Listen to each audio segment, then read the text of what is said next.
Mr. Speaker, sir, it has been very useful for me to hear the various suggestions made by the honorable members. At the outset, I would like to say one thing.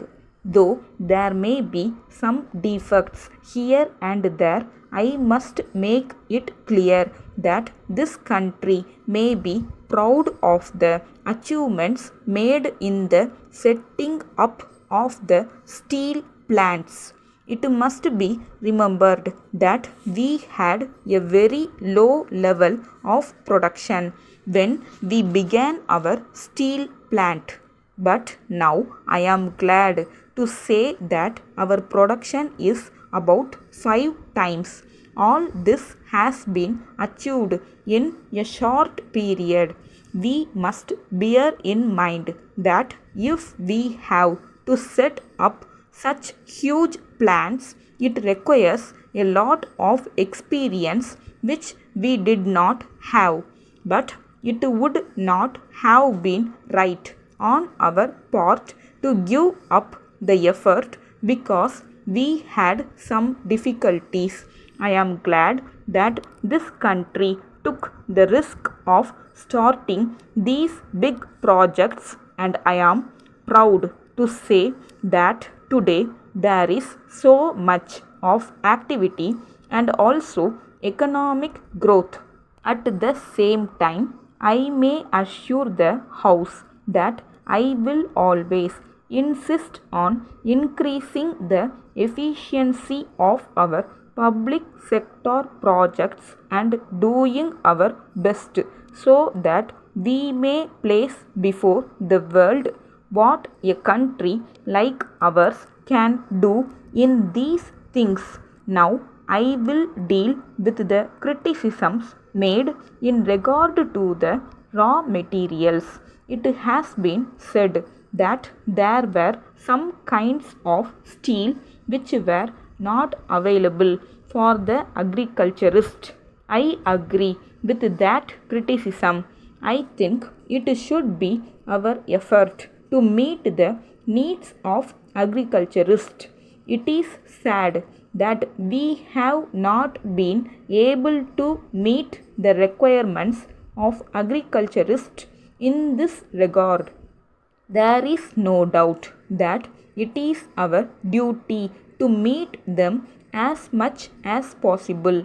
At the same time, I would also appeal to our people that if we can now avoid the use of steel for purposes other than agriculture, it would be better. We can meet the situation of shortage like this if we have the cooperation of the people to put up with some difficulty so that the entire country may benefit. Now, I would like to say a few words about our policy in regard to distribution of steel.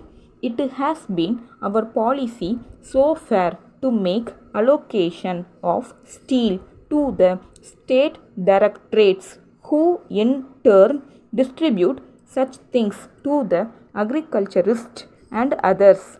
So far as I am concerned, I have been trying to increase their allocation. In the matter of allocation of steel for small industries as well as for agriculture, we should have another look at it. If we can make further increase, it should be made.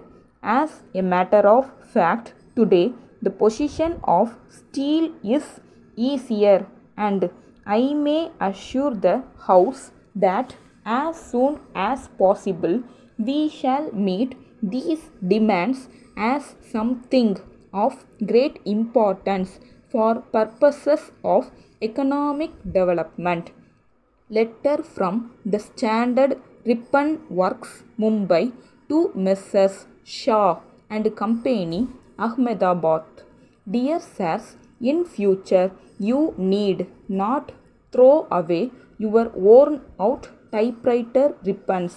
We can re-ink them as early as you can refill your foundation pens.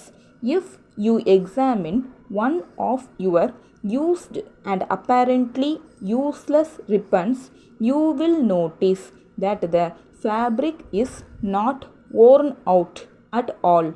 We take such ribbons, treat them by our special method, refill them with ink, and return them to you as practically new ribbons at only one third of their cost. The enclosed folder explains our proposal in detail, but a trial will convince you. You would not think of throwing away your foundation pen simple because the ink is exhausted. Better pack your old ribbons now and send them to us for re-inking. The sooner you act, the more you will save. We have informed many of our customers, and some of them, after a trial, have placed orders with us. We have started work on these orders, and we hope to receive some more orders in the near future. We hope you will act immediately and benefit by this new method of renewing ribbons. Yours faithfully.